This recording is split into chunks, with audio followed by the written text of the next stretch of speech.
Olá a todos, olá, olá, muito boa tarde, sejam todos muito bem-vindos, caros colegas do Círculo Psicanalítico do Rio de Janeiro, amigos da FLAPSIP e convidados, sejam todos muito bem-vindos.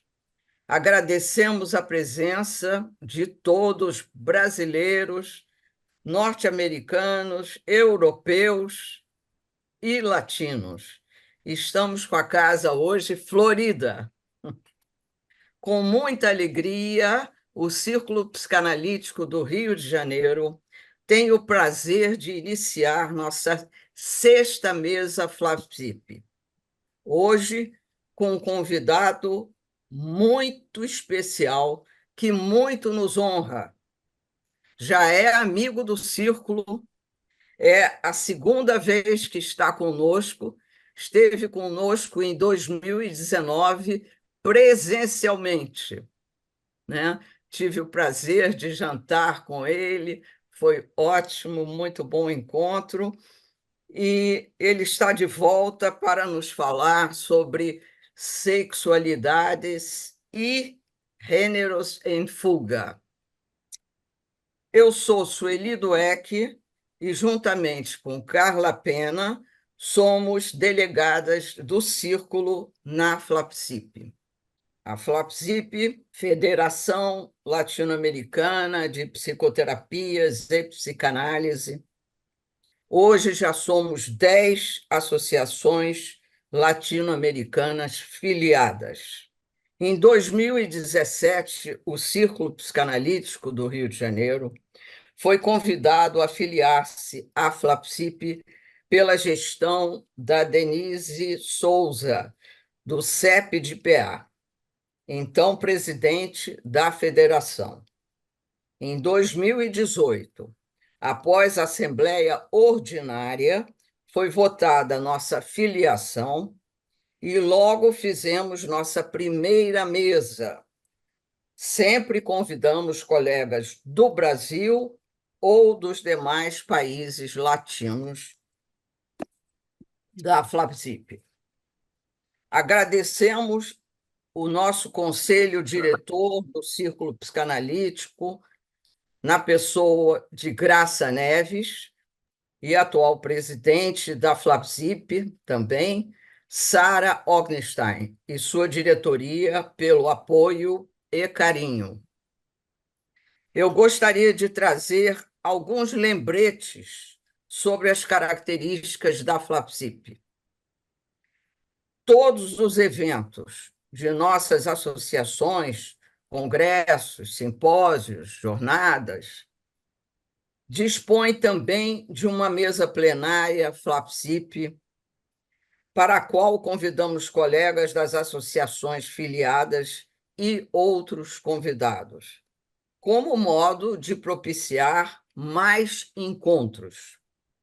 Consideramos um princípio fundamental, que é o respeito pela autonomia de cada associação e também respeito aos aspectos organizacionais das associadas, bem como seus posicionamentos teórico-clínicos. Portanto, a FLAPSIP proporciona sempre um espaço para o intercâmbio científico das associações componentes, recebendo sempre a filiação de outras associações dos países latino-americanos. Sobre sua fundação. Em 21 de maio de 1998, na cidade de Montevidéu, no discurso de abertura do terceiro congresso da UDEP, Associação Uruguaia Psicanalítica, através do Dr. Jorge Rosa, foi anunciada a criação da Federação Latino-Americana de Associações de Psicoterapias Psicanalítica e Psicanálise, FLAPSIP, fruto de determinação de instituições da Argentina, Brasil, Chile, Peru, Uruguai. Uma federação democrática e plural. Agora vou passar a palavra para Carla Pena, que vai nos apresentar o nosso querido convidado, e desejo uma ótima palestra. Que desfrutem as palavras de Facundo Blester. Obrigada. Boa tarde a todos, boa noite a alguns, né? Facundo Blecher é psicanalista, membro titular da Associação Argentina de Psiquiatria e Psicologia da Infância e Adolescência, ex-presidente da Federação Latino-Americana de Associações de Psicoterapia Psicanalítica e Psicanálise, FLAPSIP, professor universitário em níveis de graduação e pós-graduação, membro do Conselho Consultivo do Fórum de Psicanálise e Gênero da Associação de Psicólogos de Buenos Aires, presidente da Associação Sigmund Freud do Litoral. Facundo tem um vasto currículo e publicações de artigos, capítulos de livros e livros, tais como El Género en Llamas, La interpelación de la subjetividad y los feminismos actuales a los discursos psicoanalíticos, de 2023, con Irene Meller, editora Entre Ideas. La masculinidad incomodada, editorial Homo Sapiens, editado por Luciano Fabri, en 2022. De vínculos, subjetividades y malestares contemporáneos, 2020, editado por Eliana Fischer, editorial Entre Ideas. Orgulho e Prejuízo, espaço de diversidade sexual e cultural, Buenos Aires Book Fair. E acaba de publicar um capítulo em uma nova edição corrigida do livro Teoria e Técnica em la obra de Silvia Bleichmann, editado por Graciela Wolosky, Edições Ricardo Vergara. A nossa amiga Cassandra França, a Adriana e também Silvia Toporose, que são excelentes psicanalistas, estão também com Facundo nesse livro. E Silvia Bleichmann deveria ser mais lida no Brasil e deveríamos editar seus livros. Então, fica a sugestão. Facundo, por favor, é um prazer. A palavra é sua. Muchas gracias a todas, todos, todes.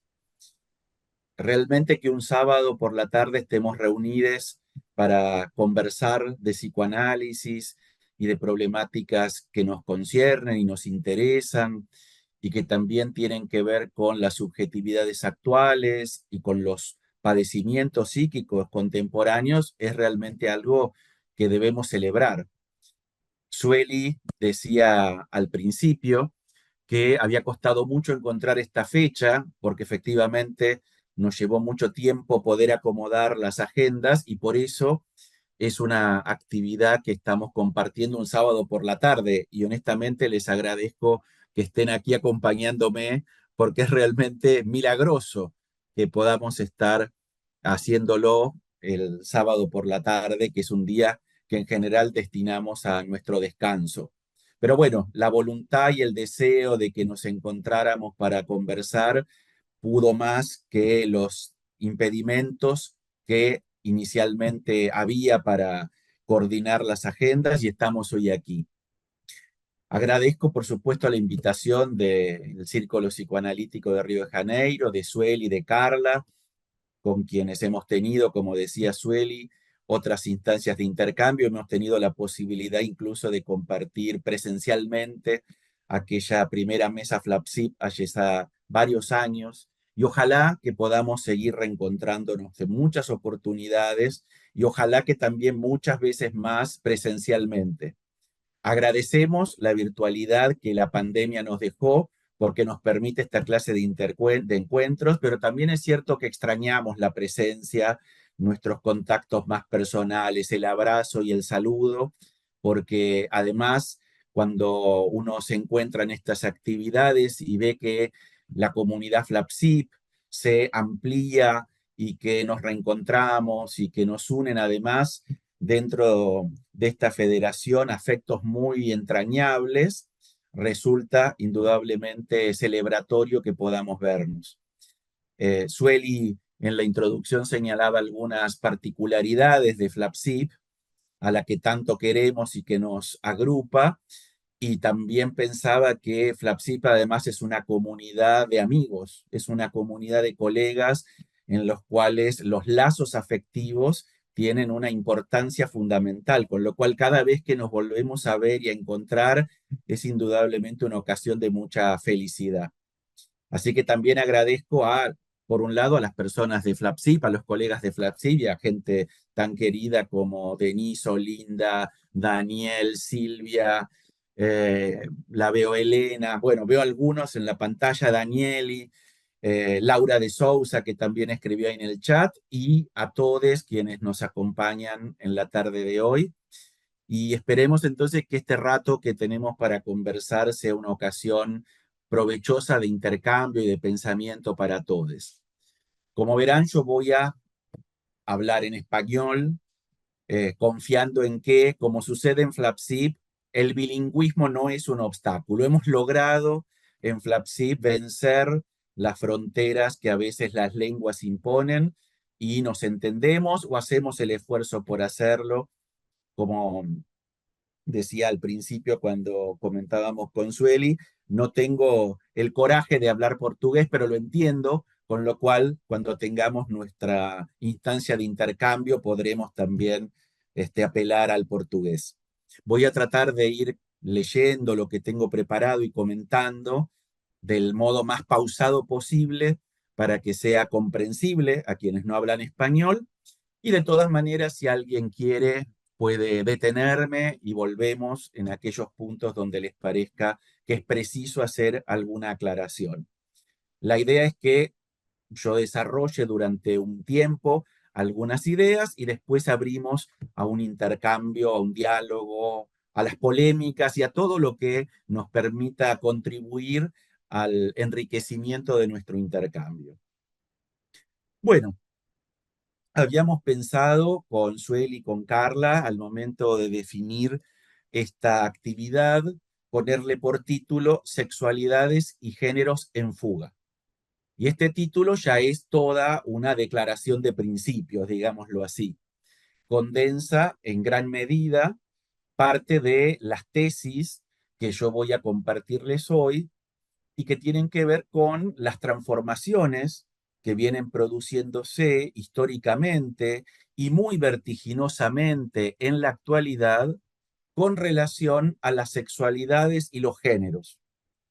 Y si hay algo que por lo menos desde mi perspectiva, no solamente teórica, sino también clínica, se va haciendo cada vez más notable, es que las sexualidades y los géneros parecen fugar, parecen estar en un estado de fuga, de huida, por lo menos respecto de ciertas representaciones, estereotipos, cánones y experiencias más convencionales que quizá atravesaron las subjetividades del siglo XX y hoy se dispersan en una multiplicidad de experiencias que no solamente van abriendo nuevos horizontes subjetivos y sociales, sino que también van tensionando nuestras teorías psicoanalíticas y también van introduciendo una serie de interpelaciones en nuestra práctica clínica, porque es inevitable reconocer que nuestras teorías psicoanalíticas, muchas de ellas se han construido al calor de otros parámetros sexuales, de otra clase de experiencias, de otros itinerarios deseantes, de otros modos de experimentar y de organizar los géneros que hoy se encuentran al menos parcialmente en crisis o en retirada. Esto, por supuesto, no quiere decir, por lo menos desde la perspectiva que yo lo pienso, que debamos abandonar nuestras teorías, ni muchísimo menos resignar nuestra comprensión acerca de la sexualidad humana. Pero sí es cierto que muchas experiencias actuales tensionan entran en controversia y polemizan con algunas de nuestras perspectivas que quizá sea preciso poder revisar, remozar y actualizar. Quería comenzar, más allá de esta breve introducción, la lectura de lo que preparé, retomando dos epígrafes, dos breves frases que me parece que también sintetizan de algún modo el espíritu de lo que hoy quería compartirles. La primera es una frase del filósofo Didier Eribon que dice: para algunos, en ciertas situaciones, la fuga es la única salida posible. Y por otro lado, un verso de un poeta queer argentino, ya fallecido, llamado Yoshua, que dice: el camino empieza cuando rompes la puerta. Y paso entonces a leer y comentar algunas ideas. Cada vez, con mayor frecuencia, nos hallamos tanto en el horizonte social como en la clínica ante subjetividades que fugan de los estereotipos, los cánones y las prescripciones disciplinarias. Y en lo que concierne a las sexualidades, los géneros, las sexuaciones y las prácticas eróticas, asistimos a una proliferación de experiencias que fracturan los parámetros normativos que han sostenido los procesos de producción de subjetividad heredados del orden sexual moderno. Por ejemplo, si quisiéramos enumerar de algún modo, de una manera panorámica, cuáles son estas experiencias sexuales y de género que fugan de ciertos estereotipos normativos, podríamos pensar, por ejemplo, subjetividades travestis y trans, que incluso desde la niñez presentan un emplazamiento de su género autopercibido en aparente contradicción con el sexo que les fue asignado al momento del nacimiento. Si bien es cierto que las experiencias trans no son novedosas, sí lo es el hecho de que ya se performen experiencias subjetivas de esta índole desde la infancia y que éstas se visibilicen y en muchos contextos se legitimen, incluso legalmente, como es el caso, por ejemplo, en Argentina, de la Ley de Identidad de Género, que, sancionada en el año 2012, reconoce a la identidad de género como un derecho humano y plantea su aceptabilidad desde la infancia a través de un proceso exclusivamente administrativo y sin requerimiento de intervención judicial ni de diagnóstico médico psiquiátrico. Además, decía, en este horizonte además de subjetividades, travestis o trans, incluso desde la infancia, lo que hoy llamamos infancias trans-travestis, nos encontramos también con sujetos que performan una variedad de actuaciones y emplazamientos identificatorios en términos de géneros.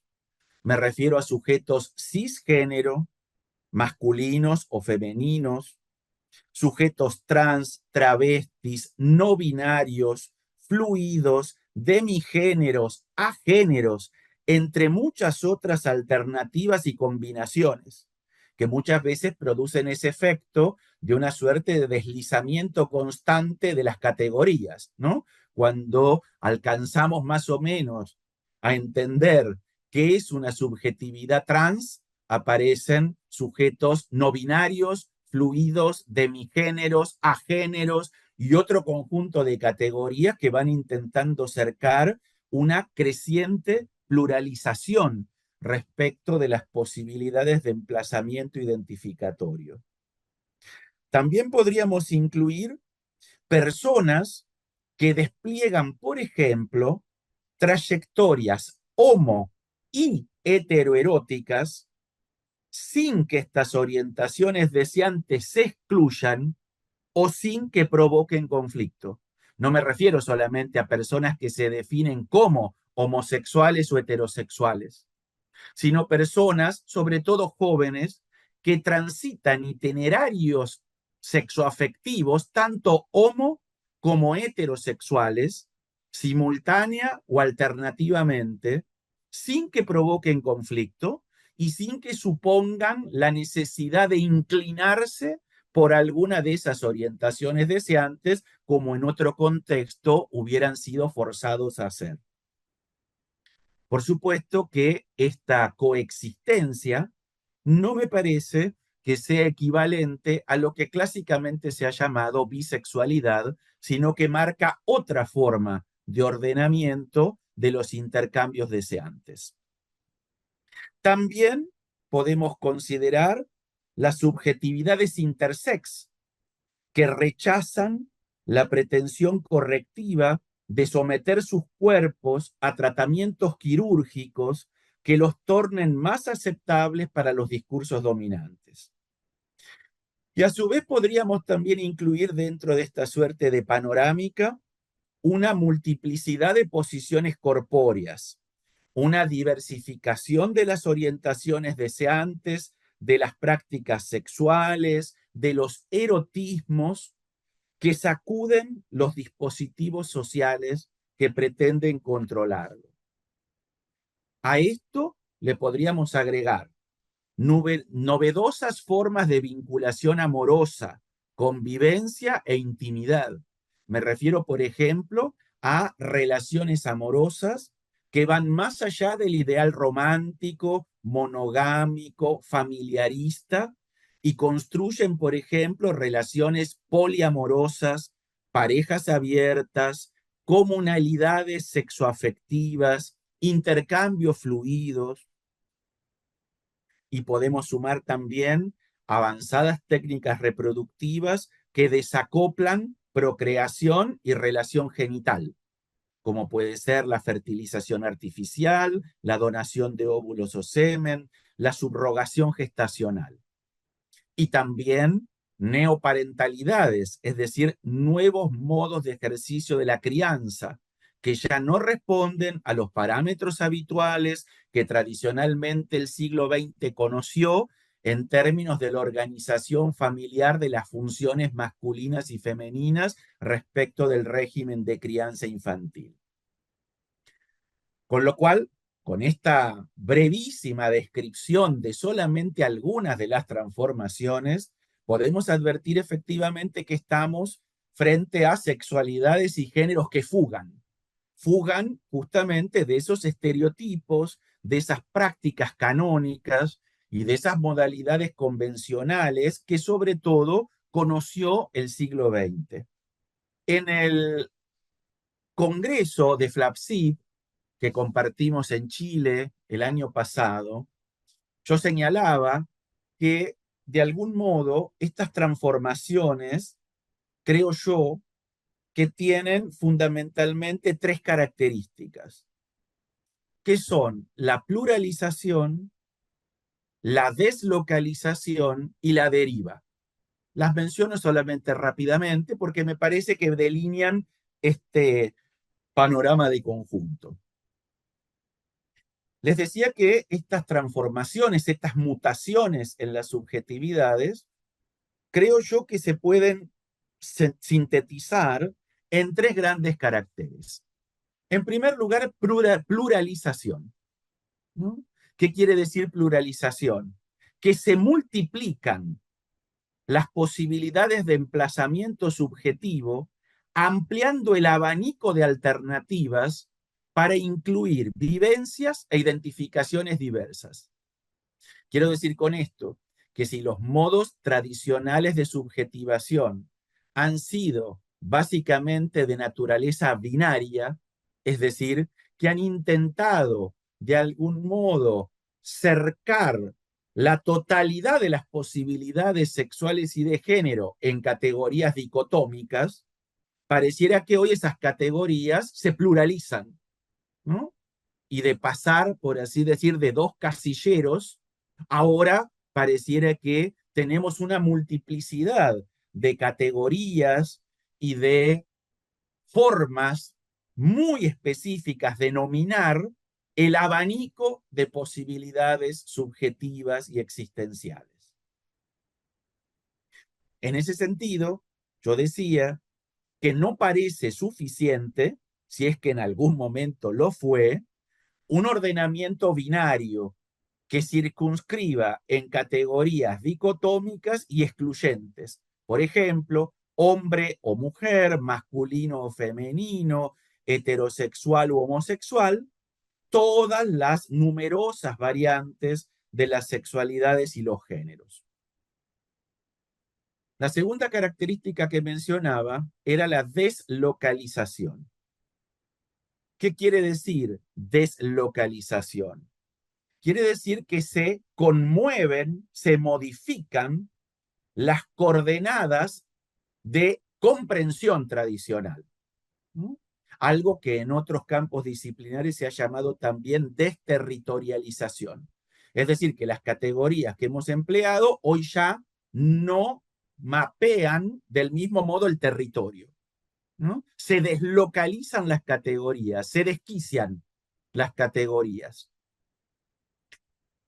De modo tal que también de este modo se transforman las claves de interpretación instituidas y estallan las fronteras ficcionales con las que se ha pretendido contener la dispersión de las potencialidades deseantes.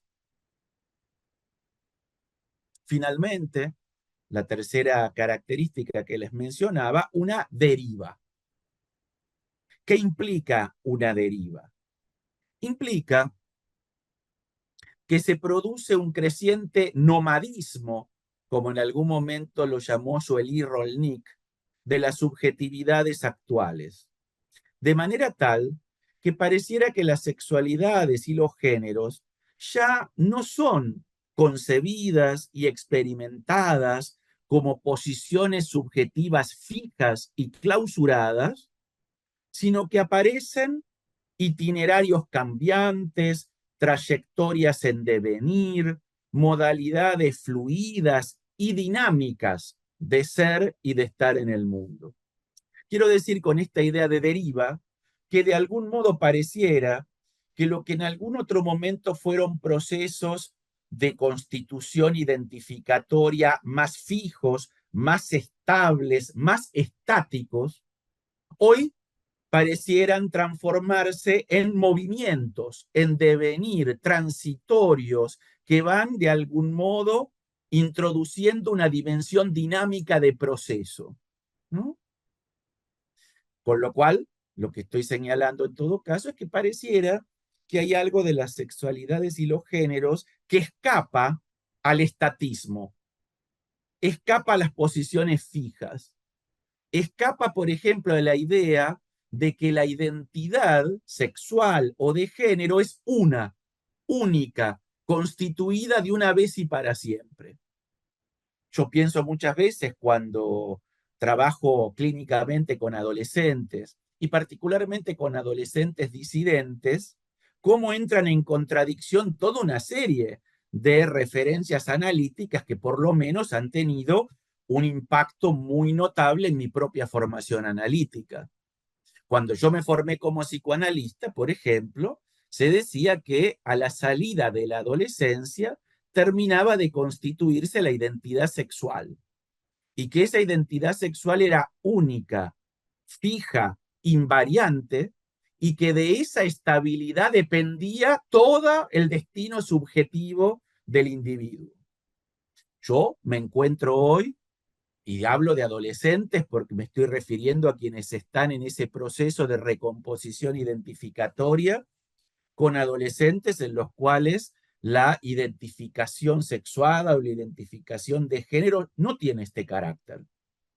No se vivencia como algo fijo, como algo definitivo, como algo estático, y esto no implica forzosamente ningún tipo de presunción psicopatológica de un proceso que no estaría encaminándose de acuerdo a las formas de la normatización neurótica, digámoslo así. Por eso yo decía que numerosos jóvenes esquivan el empleo del verbo ser para definirse en términos identitarios, inclinándose más por el estar. Por lo menos en los sectores donde uno circula, y esto lo menciono como más notable, por supuesto, en las generaciones jóvenes, porque son aquellas que llevan adelante experiencias subjetivas mucho más distantes de las que nosotros mismos hemos atravesado, me encuentro cada vez más con expresiones del estilo de hoy estoy masculino, hoy estoy femenina, hoy estoy homo, hoy estoy hetero. Con lo cual se entiende que la sexualidad pareciera no enclavarse de manera tan fija en un itinerario que quedaría fijado de una vez y para siempre, sino que pareciera que se trata de posiciones móviles y transformables. La visibilización cada vez más creciente de estas composiciones, de estas ambigüedades, de estas transicionalidades e hibridaciones, como la llama Tamia Ayush, de algún modo, como les decía, hacen estallar las clasificaciones, las categorías, las prácticas de los mecanismos de normativización. Como yo les decía, podríamos pensar que por lo menos algunas de estas experiencias no son nuevas.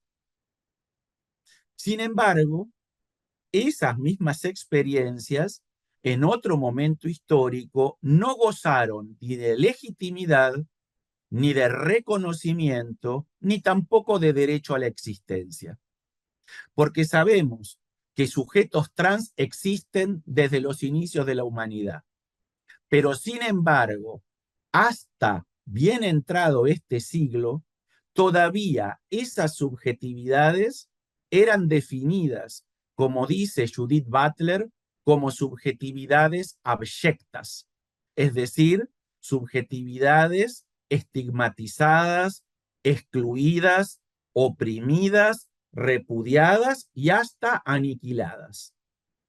Cosa que todavía sigue sucediendo en la actualidad, aun cuando cada vez más se visibilizan, legitiman y reconocen estas posibilidades de emplazamiento subjetivo.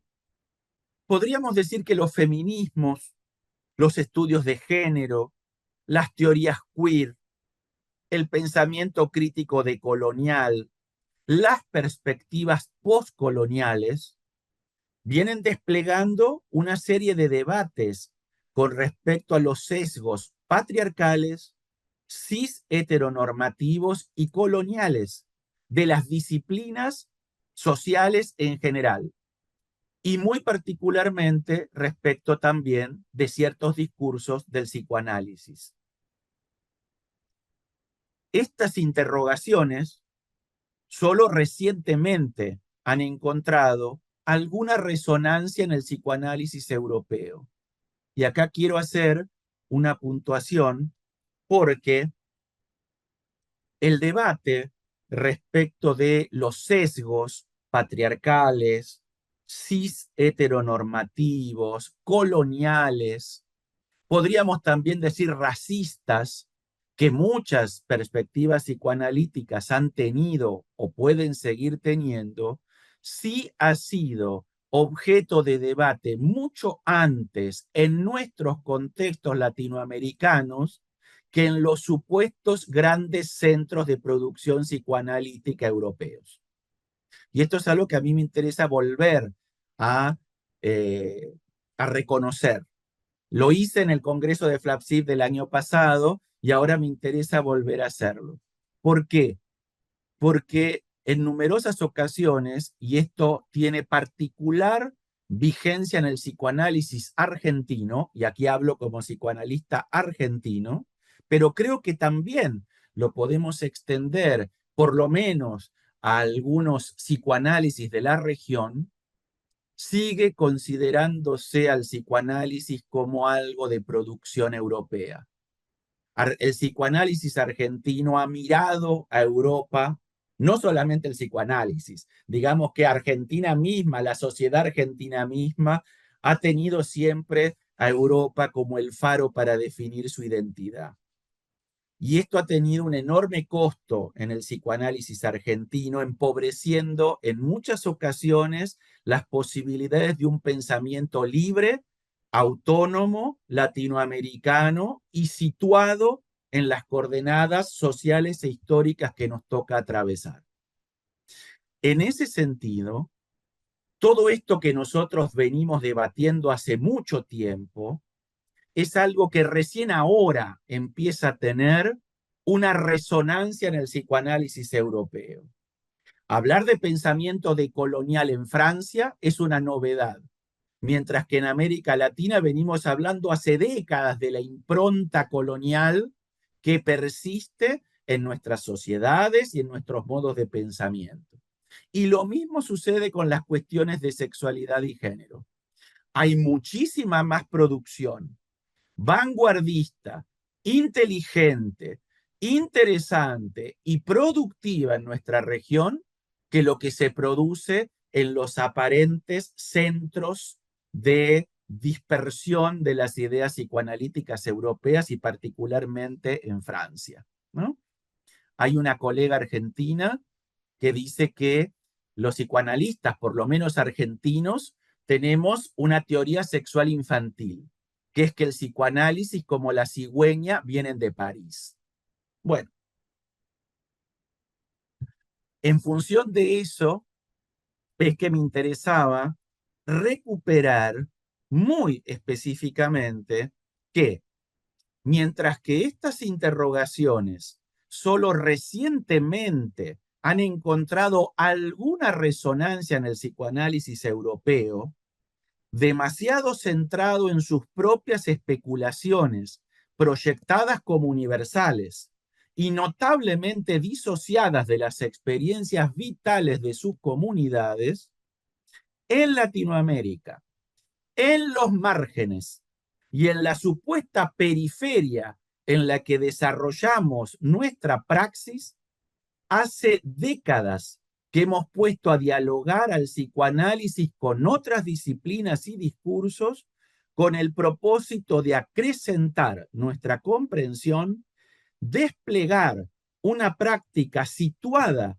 en los procesos sociales e históricos que nos toca atravesar y responder con nuestras propias herramientas teoréticas y clínicas a los padecimientos y a los malestares de nuestros pueblos, reconociendo la existencia de disidencias sexogenéricas que interpelan nuestras posiciones. Y FLAPSIP tiene una enorme producción en este campo, con lo cual lo que yo estoy diciendo también encuentra resonancia en numerosísimos colegas de FLAPSIP que han venido trabajando estas cuestiones y a los cuales también hago su reconocimiento. Para mencionar solamente algunos y sin pretender agotar el listado. Rosario Allegue, de AUDEP, Silvia Alonso, Daniele Brayton, Elena Albuquerque, de CEDES, Ramiro Vergaña, de la Escuela de Psicoterapia para Graduados, Silvia Bleichmar, Cristóbal Carvajal de ICHPA, Mauricio Clavero de AUDEP, Pilar Errázuriz de ICHPA, Ana María Fernández, Denise Martínez Sousa, Patricia Porchat, Luciana Redivo Dremer, Carolina Barro Falcao, Giovanna Borges de CEPDEPA, Jorge Reiter, Débora Tajer, entre muchísimos otros que han venido produciendo en las últimas décadas con una capacidad de apertura y de pensamiento que realmente constituye un estímulo para poder seguir pensando y construyendo colectivamente un psicoanálisis latinoamericano que esté justamente a la altura de los desafíos que nuestra época nos propone. En este sentido, decía, en lo que se refiere a las sexualidades, los géneros y las sexuaciones, hemos efectuado revisiones muy significativas que aún suscitan controversias. Para mencionar solamente algunas de las cosas que el psicoanálisis latinoamericano ha venido trabajando, podemos decir que ya no consideramos la elección de objeto heterosexual como ideal de normalización de la orientación deseante, ni asociamos de manera forzosa homosexualidad y traumatogénesis. Quiere decir que hace tiempo ya no consideramos que la elección de objeto heterosexual sea aquella a la cual debieran apuntar los procesos de constitución subjetiva. No consideramos que sea el ideal de normalización de la sexualidad en su itinerario deseante, pero tampoco concebimos de manera forzosa la relación entre homoerotismo y traumatogénesis. Cuando digo esto, me refiero a la idea de que en la psicogénesis de la homosexualidad tiene que haber habido algún trauma infantil que desencaminó la sexualidad dirigiéndola en una orientación que de no haberse producido el trauma hubiera sido heterosexual. Con lo cual es esa forma, digamos, retórica de seguir sosteniendo en algunos discursos la heterosexualidad como ideal normativo, ¿no? En psicoanálisis latinoamericano, estos presupuestos los hemos debatido muy fuertemente. Por otro lado, hemos también denunciado la patologización a priori de toda posición genérica que no se subordine a las representaciones dominantes de la masculinidad o de la femineidad cisnormada.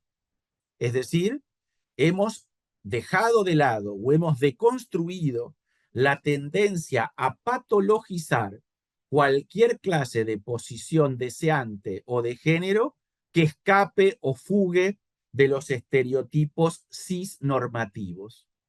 Y esto, por supuesto, ha llevado a discutir la equivalencia entre homosexualidad y perversión, pero también la equiparación que algunos discursos analíticos todavía sostienen entre transexualismo y psicosis, como si forzosamente la única forma de concebir el transgénero sea por la vía de incluirlo en el régimen de la psicosis a partir de presuponer que una identificación de género autopercibida que contradice al sexo que fue asignado anatómicamente al momento del nacimiento solamente podría ser concebido como una ideación de carácter delirante.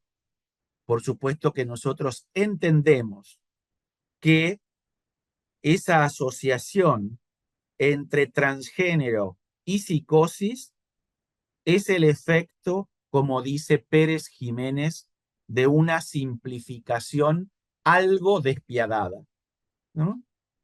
Algo despiadada o muy despiadada, ¿no? Creo que Jiménez es un poco compasivo con nuestras posiciones, cuando en realidad esa equiparación patologizante puede ser en algunas ocasiones muy despiadada. Y más allá de la apertura con la cual muchas veces en psicoanálisis concebimos la sexualidad, yo por lo menos en la práctica clínica me he encontrado con numerosísimas situaciones en la clínica de subjetivaciones disidentes con experiencias analíticas previas donde predominaron sesgos cisnormativos, heterosexistas, que no podríamos llamar terapias de conversión, como en otros modelos teóricos se proponen, pero que sí se asemejan mucho a procesos de desubjetivación y de escotomización de la escucha del padecimiento psíquico. En este sentido, les decía, hemos debatido también el recurso al estrago materno o a la idea de captura psicotizante del infantil sujeto en el deseo alienante del adulte para pretender explicar las infancias y adolescencias trans. Es decir, no pensamos las infancias y adolescencias trans como el resultado del estrago materno o de una locura de dos, como algunos plantean, atribuible al poder psicotizante de la madre, ¿no? Que además es siempre la madre, ¿no? Dicho sea de paso, ¿no? Eh, Aquí también está Cassandra, que ha trabajado muchísimo las cuestiones de infancias trans, y para quienes hemos trabajado y trabajamos también con infancias disidentes, siempre nos topamos en numerosas ocasiones, tanto en términos sociales como en el intercambio con colegas, con prejuicios que siguen lanzando lo trans a el imaginario materno, ¿no? A la idea de que detrás de un niño trans hay una madre psicotizante. Bueno, como les decía, muchos de nosotros en este psicoanálisis latinoamericano, periférico, pero sumamente potente, hace décadas que venimos debatiendo estas temáticas. Fundamentalmente porque quienes tenemos la experiencia de acompañar a sujetos disidentes en el curso de sus análisis, no podemos compartir estos prejuicios a partir de considerar que, como en todo sujeto, las formas de ejercicio de la sexualidad, sus posicionamientos identificatorios o sus modalidades de goce no definen por sí mismos ni su estructuración psíquica ni su eventual psicopatología. En este punto, entonces, las disidencias sexuales y de género ponen de relieve una serie de metamorfosis subjetivas, históricas, políticas y antropológicas que detonan las narrativas tradicionales del régimen patriarcal.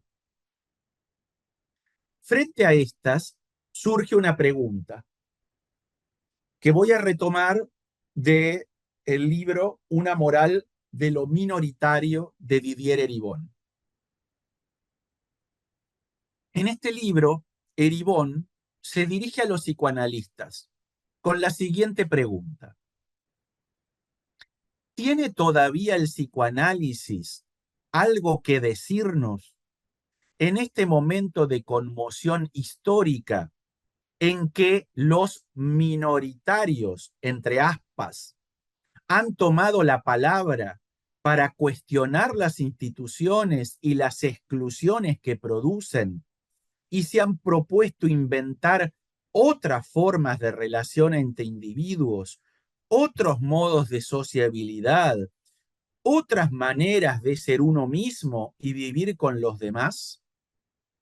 Creo que esta pregunta que lanza en esta obra Didier Eribon tiene una notable actualidad. Nos la podríamos hacer todos, ¿no? Todes. ¿Tiene todavía el psicoanálisis algo que decir en este momento histórico, donde justamente los minoritarios, los excluidos, aquellos que fugan y escapan de los dispositivos de normativización, están inventando nuevos mundos, nuevas formas de vincularse, nuevas formas de gozar, nuevas formas de relacionarse, nuevas formas de emplazarse identificatoriamente? Yo creo que sí, tenemos todavía mucho para decir. La cuestión es que a lo mejor no podemos seguir diciendo lo mismo que hemos venido diciendo durante mucho tiempo. Podríamos ampliar estas preguntas y decir, y cuestionarnos, ¿no? ¿Qué tienen para decir ciertos psicoanálisis y ciertos psicoanalistas ante la irrupción de quienes fugan de los dispositivos de normativización? ¿Qué vamos a pensar? ¿Qué vamos a pensar de estos fugitivos? ¿No? Los vamos a pensar como sujetos patológicos, como sujetos que despliegan itinerarios fallidos. Es más, ¿no son justamente algunos discursos analíticos los que incitan a escapar del psicoanálisis a quienes podrían, bajo otras condiciones, beneficiarse de una escucha clínica despojada de prejuicios? ¿Por qué resulta tan habitual que muchas personas que inscriben sus existencias y posiciones identificatorias en el campo de las disidencias se alejen del psicoanálisis y de los psicoanalistas, o relaten travesías clínicas signadas por una violencia sutil o grosera, tanto en el diagnóstico como en las intervenciones, frente a la cual la única escapatoria viable era salir del consultorio para ya no regresar. Esto es una narrativa que yo encuentro muy regularmente en sujetos disidentes, que plantean que han huido del psicoanálisis, que han huido de los psicoanalistas, porque en la propia experiencia clínica han tenido alguna clase de aproximación a un ejercicio de la violencia. En este sentido, valdría la pena que examinemos los procedimientos aparentemente inadvertidos, a partir de los cuales ciertos enunciados psicoanalíticos funcionan como significantes amos. Se alzan como fórmulas incuestionables que confunden las categorías teóricas con lo real existente y acaban por ideologizar una lectura que se jacta de desprejuiciada y neutral, ¿no? Cosa que nos lleva también a preguntarnos si nuestras teorías son tan neutrales como presumimos que lo es nuestra posición, ¿no? Yo parto por lo menos de una idea que en su momento planteó una de las pioneras del psicoanálisis argentino y de las primeras feministas, que fue Mary Langer, cuando decía que la neutralidad era imposible, que la neutralidad era un mito conservador de los analistas. Ella decía porque lo social histórico se filtra inevitablemente en el proceso analítico, con lo cual no hay ninguna neutralidad, más allá de que sí sea, por supuesto, deseable en términos éticos y técnicos la abstinencia, ¿no? Pero como bien sabemos, las categorías nunca son neutrales, con lo cual no existe algo así como una teoría completamente neutral, sino que la escucha analítica también está atravesada, como diría Pierre Lanier, por la teorización flotante del propio analista, ¿no? Nadie escucha en pleno, nadie escucha como si eso no fuera de ningún modo atravesado por ninguna articulación. Uno escucha y mientras escucha hace una teorización flotante, ¿no? Desde sus propias categorías va produciendo alguna clase de comprensión de lo que oye, ¿no? Y en ese punto uno diría no hay neutralidad, lo cual con más razón nos obliga a estar muy atentos y vigilantes de cuáles son las categorías desde las cuales escuchamos para que no constituyan, como decía Freud, un punto ciego. Ustedes recuerdan que en Consejos al Médico de 1913, Freud decía que todo conflicto no analizado del analista se convertía en un punto ciego para su percepción. Bueno, nuestras teorías, que tanto nos auxilian a entender, también pueden constituir puntos ciegos, ¿no? Porque lo que no resulta pensable tampoco es audible, ¿no? Lo que uno no puede pensar, tampoco puede escuchar, ¿no? Y digamos que hay, obviamente, ciertos impensados psicoanalíticos. Y muchas veces lo que sucede en el campo de las sexualidades y los géneros es lo que ha resultado impensado o impensable para los psicoanalistas, ¿no? Yo recuerdo en el Congreso de Montevideo, ¿no? En 2019, que compartimos una conversación en el marco de una actividad plenaria con Denise Sousa, ¿no? Que debatíamos justamente estas cuestiones, ¿no? Denise hablaba justamente de la cuestión de lo masculino y lo femenino en términos del tabú, ¿no?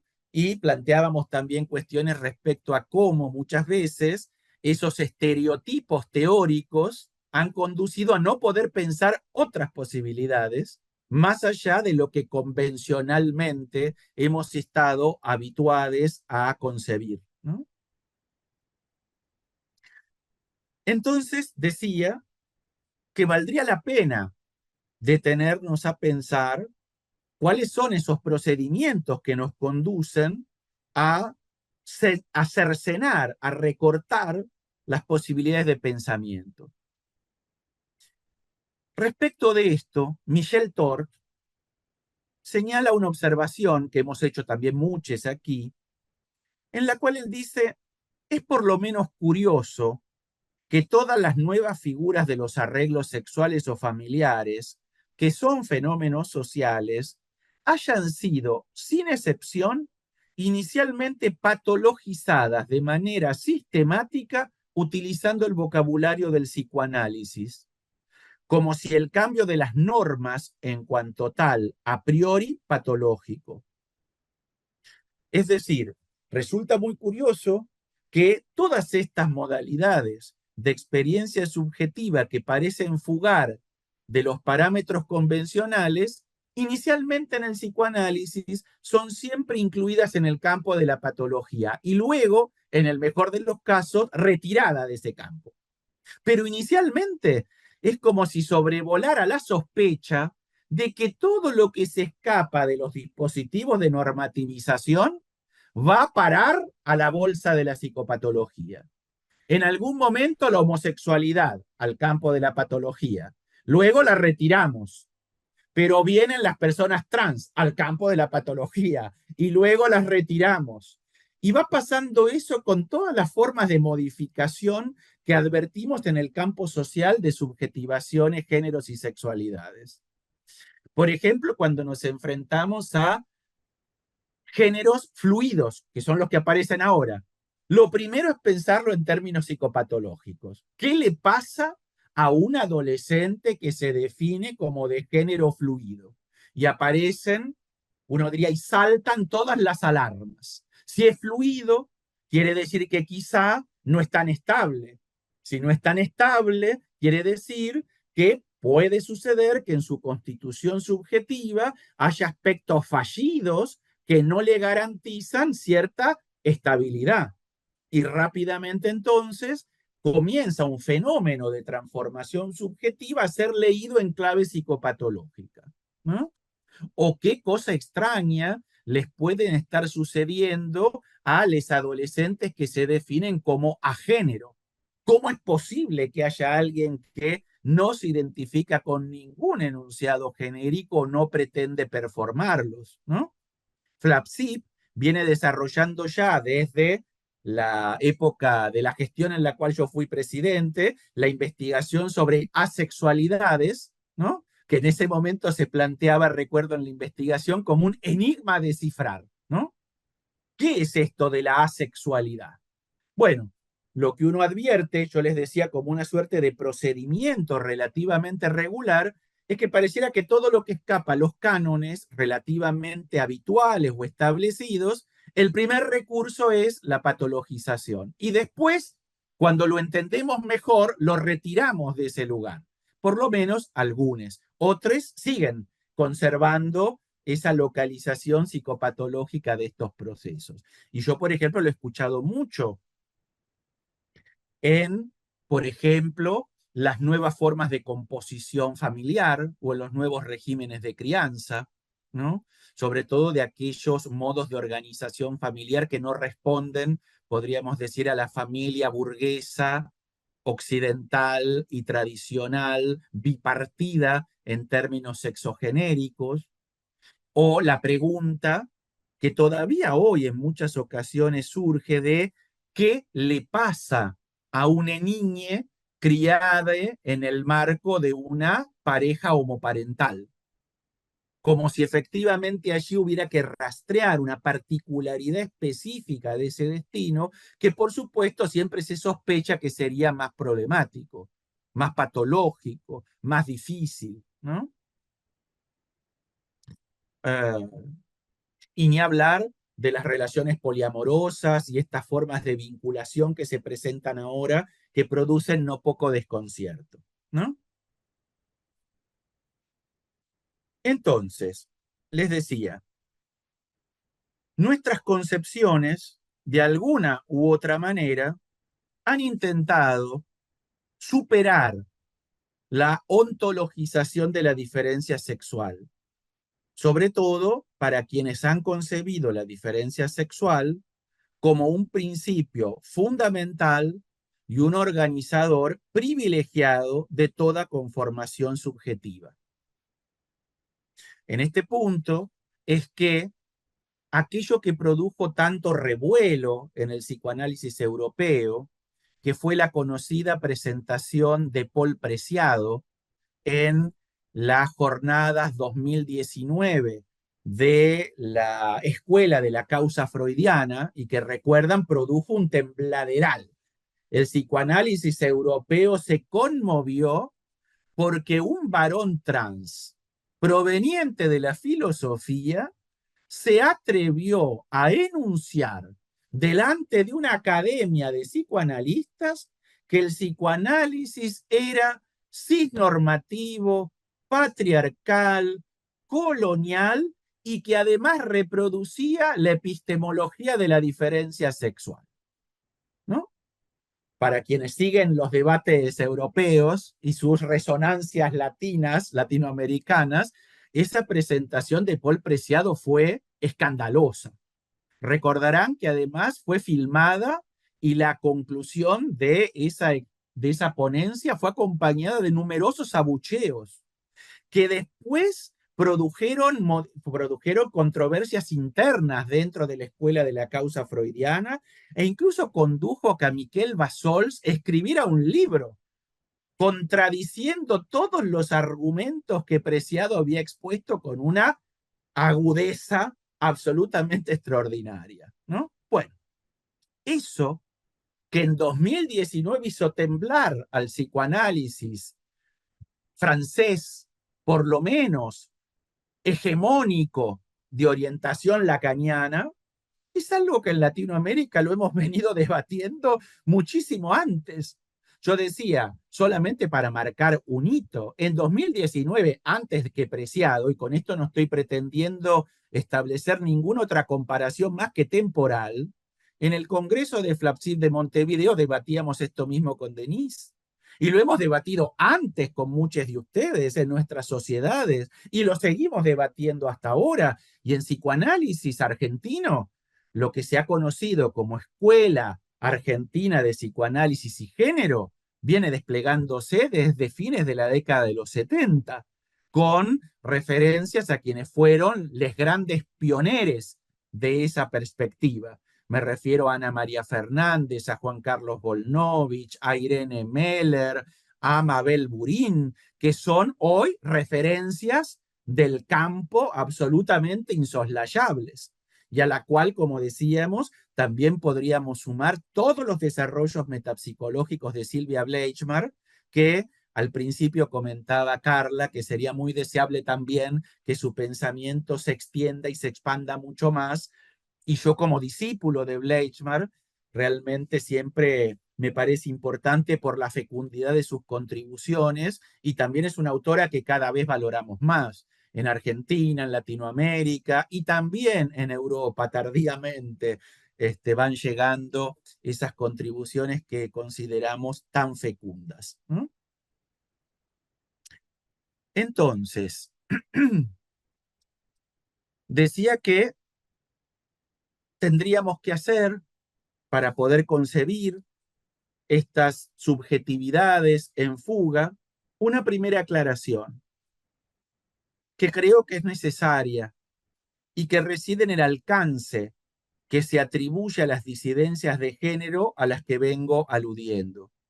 Estamos hablando de que estas subjetividades que fugan de los estereotipos no son solamente diversas, son además disidentes. ¿Por qué hago esta mención?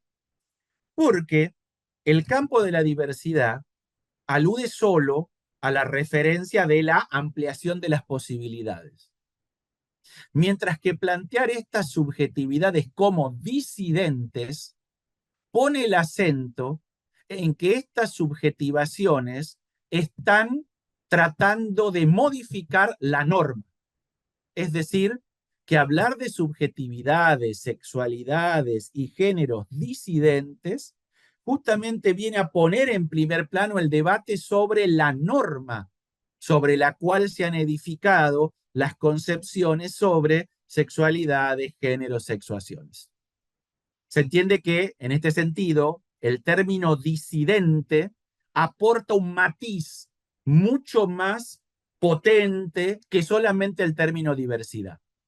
Porque el término diversidad es un término que inicialmente los colectivos de las disidencias sexuales emplearon, sobre todo para legitimar su validación social. Pero no alcanza con la diversidad. ¿Por qué?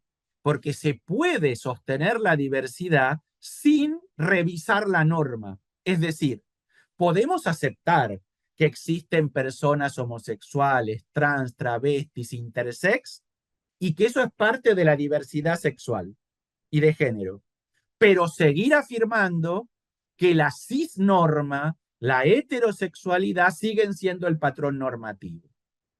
Hablar de sexualidades y géneros disidentes es poner el acento en que lo que está en debate, lo que está en crisis, es esa norma presunta que debiera guiar, ordenar y gobernar todos los destinos de las sexualidades y los géneros.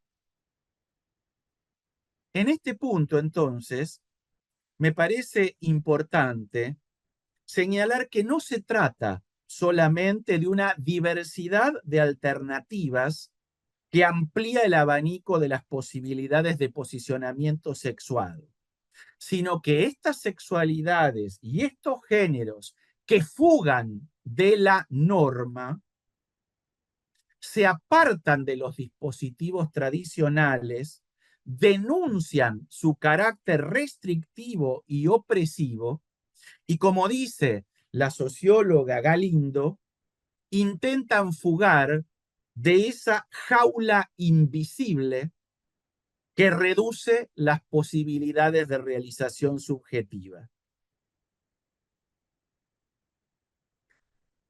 Podríamos decir que por supuesto que como psicoanalistas tenemos numerosísimas categorías que nos permitirían una comprensión mucho más próxima de estos itinerarios subjetivos si pusiéramos en suspenso la pretensión patologizante. Podríamos, en primer lugar, pensar que las representaciones de género articulan enunciados, pautas, creencias e ideales que definen no solo atributos, sino también posiciones psíquicas y sociales, que desde una perspectiva metapsicológica, la inscripción de los enunciados de género se produce por vía de las identificaciones, que la identificación es la operación fundamental que origina las condiciones para instituir la subjetividad y estructura la base sobre la cual se afirma la representación yoica, en tanto conjunto de enunciados en los que el sujeto se reconoce a sí mismo como existente en el marco del enlace libidinal al semejante. Si pensamos justamente, como a mí me gusta pensarlo, que el entramado identificatorio en el cual el sujeto se asienta se puede comparar con la figura de un mosaico. A mí me gusta mucho pensar la trama identificatoria siguiendo el modelo del mosaico, ¿no? Del mosaico bizantino, ¿no?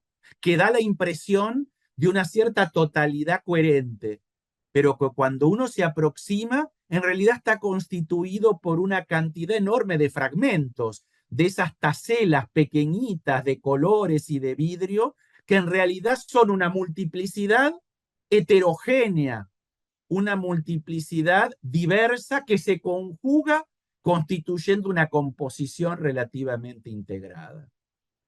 Yo pienso que el entramado identificatorio tiene ese carácter, es un mosaico.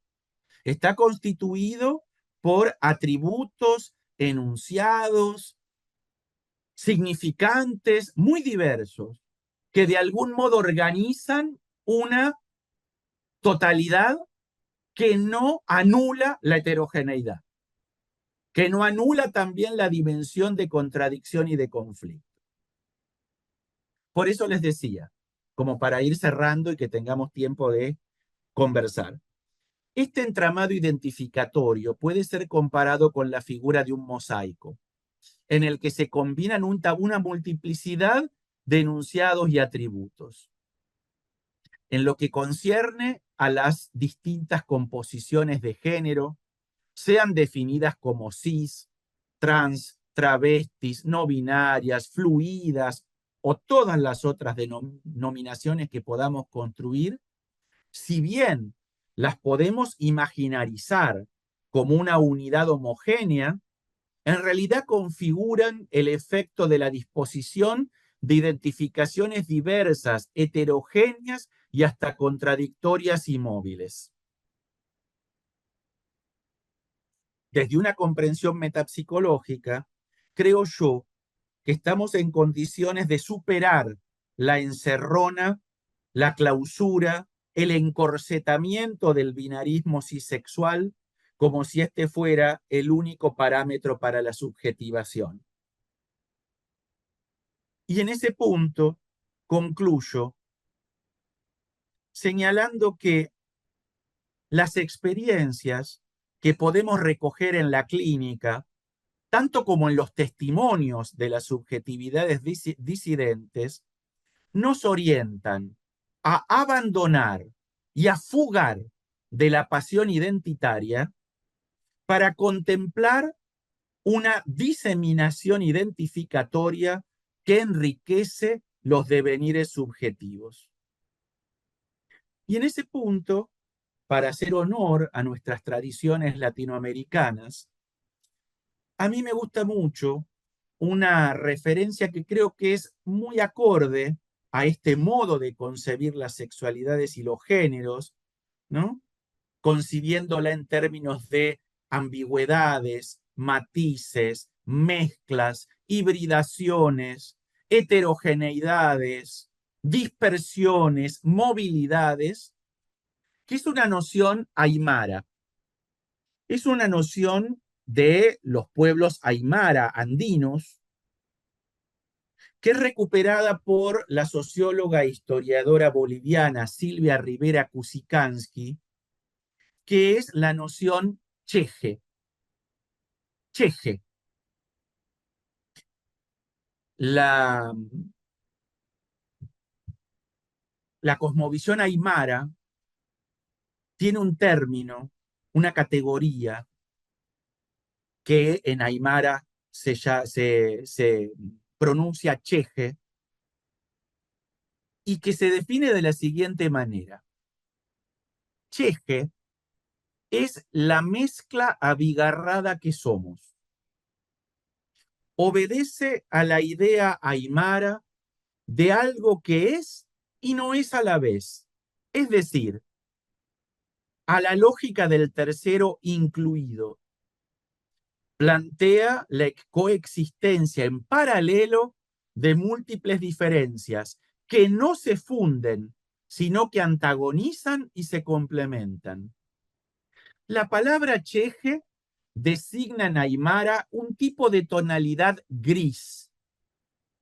Se trata de un color que por efecto de la distancia se ve gris, pero al acercarnos nos percatamos de que está hecho de puntos de color puro y agónico, manchas blancas y negras entreveradas.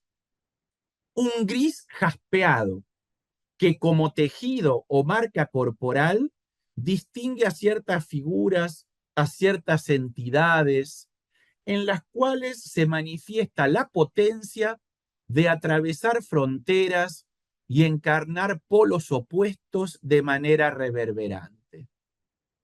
Con lo cual, creo yo que pensar en las sexualidades y los géneros en fuga es también pensar justamente en términos cheje, es decir, la posibilidad de que las sexualidades y los géneros no respondan a esos colores y tonalidades tan nítidas con las cuales pretendimos entenderlas, sino pensar más bien que puede haber una mezcla abigarrada de posibilidades tonales que amplían la riqueza y la heterogeneidad de nuestras experiencias.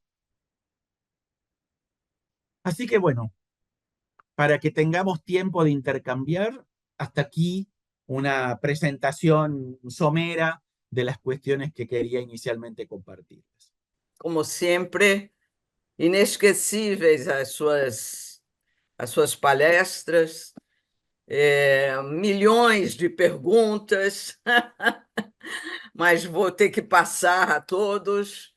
E fiquei só pensando na importância da educação atual, a educação com as crianças e com os jovens.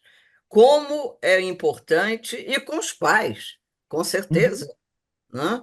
Porque essa fugacidade, não sei se existe a palavra em castelhano, Sí, é, é muito difícil de ser compreendida, né, pela pessoa humana, seja criança, seja adolescente, sejam os pais. Então, a educação se faz prioritária nesse momento, né? Mas eu vou passar ao público as sí. questões, e eu sei que o Dario Córdova tem já uma pergunta, e ele vai detonar o debate aí Tiene conosco. levantada la mano, sí, acá veo una. Muchas gracias, muchas gracias. Simplemente, simplemente para introducir una idea de lo que decís, me parece que, por supuesto, que como vos señalás, es clave la cuestión de la educación. Y sobre todo en un momento donde hay mucho desconcierto, ¿no? Sí, Bien en las instituciones educativas, quiero decir, estas transformaciones subjetivas que están poniendo en zozobra el régimen social no solamente nos afectan a los psicoanalistas en nuestra clínica, sí, ¿no? Uno ve justamente la insuficiencia de los dispositivos sociales tradicionales, como por ejemplo la escuela, sí, ¿no? sí. Para poder acoger y alojar la multiplicidad de experiencias que comienzan a aparecer, E que, ¿no? infelizmente, acaba caindo nas mãos de políticos também, não? De También, y partidos no, políticos, o que sí, decide, o que não decide. y también de Dario, no, sí, y yo não? agregaría también de no cualquier partido político, ¿no? Sim, não, Porque claro, porque en sim, Argentina tuvimos un momento de enorme desarrollo y de reconocimiento de las sim, sim, disidencias sexuales, se modificó la ley de educación, se planteó la ley de identidad de género en 2012, la ley de sim. matrimonio igualitario en 2010, la modificación de la ley de educación sexual integral, Sim, sim, que es obligatoria y que incluye la perspectiva de géneros y diversidad desde 2009.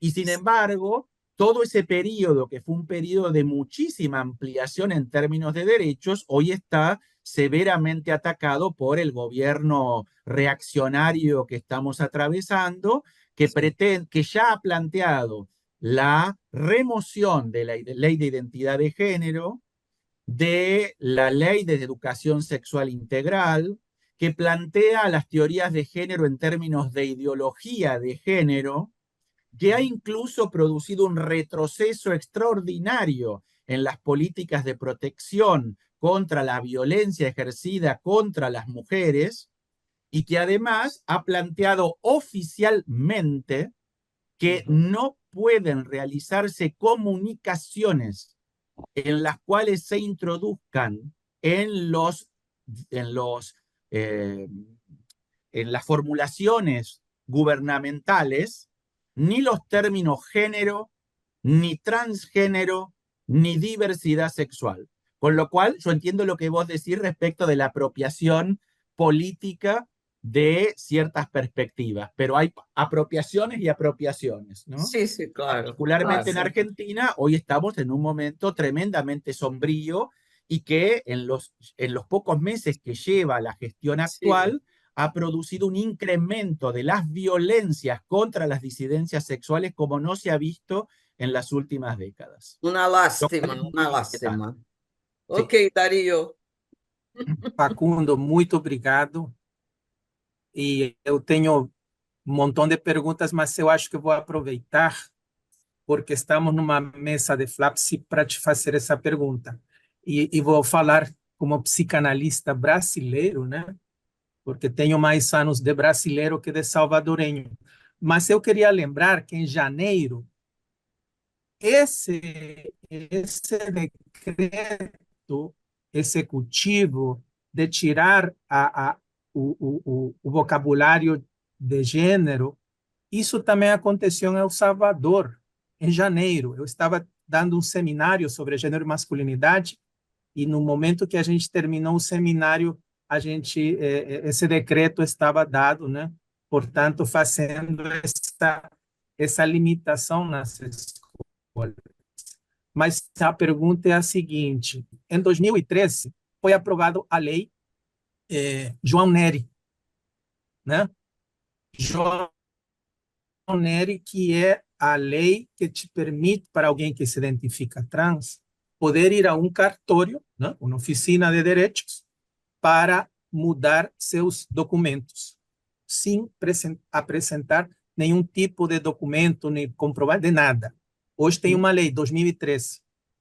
Mas aqui no Brasil também temos, em 2017, aquela publicação sobre a epidemia trans. Estou falando porque eu vi que está no teu livro, né? E eu acho que a gente discutiu pouco ainda, né, sobre essa questão e que tem a ver com toda a nossa formação e o que você tem falado.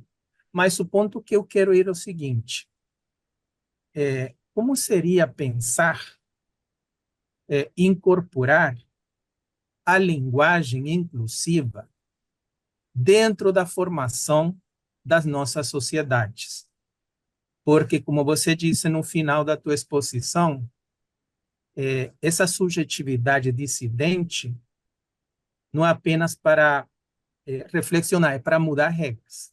Como seria, na nossa formação, essa linguagem inclusiva, né, que a gente vê mais na atividade política, né, nos grupos de dissidências, de que nas nossas formações.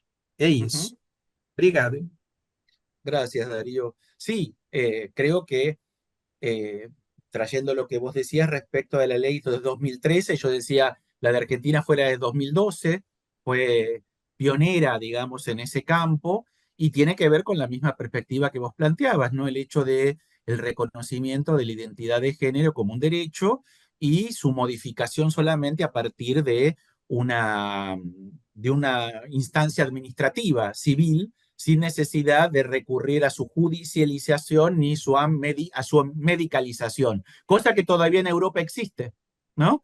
Las leyes europeas de identidad de género, que en algún momento fueron muy de avanzada, todavía siguen exigiendo 2 años de espera, tratamiento psicológico, diagnóstico médico psiquiátrico o intervención judicial. Con lo cual, digamos que en nuestra región también tenemos algunas avanzadas importantes, ¿no? Yo creo que efectivamente la cuestión es que no quiero, digamos, referirme al psicoanálisis en singular, porque en realidad sabemos que existen los psicoanálisis, les psicoanalistas y las instituciones psicoanalíticas, y las realidades son muy heterogéneas en cada una de ellas. Cuando nosotros hablamos de el psicoanálisis, en general lo hacemos a los fines de producir alguna clase de discurso aglutinante que ni siquiera se revela así teóricamente, ¿no? Después, cuando nos ponemos a conversar, tenemos muchos puntos en común porque somos psicoanalistas y porque abrevamos de origen en Freud, pero después existen los psicoanálisis en plural, muy diversos, con posiciones teóricas, clínicas y ético-políticas también muy distintas, ¿no? Y además están las subjetividades de los psicoanalistas, quienes nosotros somos. Y además están las instituciones psicoanalíticas, ¿no? Con lo cual, vos me introducís dos cosas. Por un lado, efectivamente, cómo ciertos psicoanálisis y ciertos psicoanalistas y ciertas instituciones psicoanalíticas han acogido la disidencia sexogenérica. Y la idea de epidemia trans, yo creo que ha sido una de las más lesionantes respecto de la comprensión de estos procesos, ¿no? Creo que es una categoría muy desafortunada, muy desgraciada, ¿no? la referencia a hablar de una epidemia trans como si esto fuera un fenómeno patológico, ¿no? Faltó que dijéramos la pandemia de personas trans, ¿no? Que está invadiendo el mundo. Es una especie de peste subjetiva que parece que concierne a las sexualidades y los géneros, ¿no? De hecho, alguna de las personas que en su momento desplegó esta idea de epidemia trans fue Por favor, incluso... Facundo, só um minutinho. Tem algum microfone aberto? Por favor, fechar. ¿no? Hay alguien que por allí tiene algún micrófono abierto.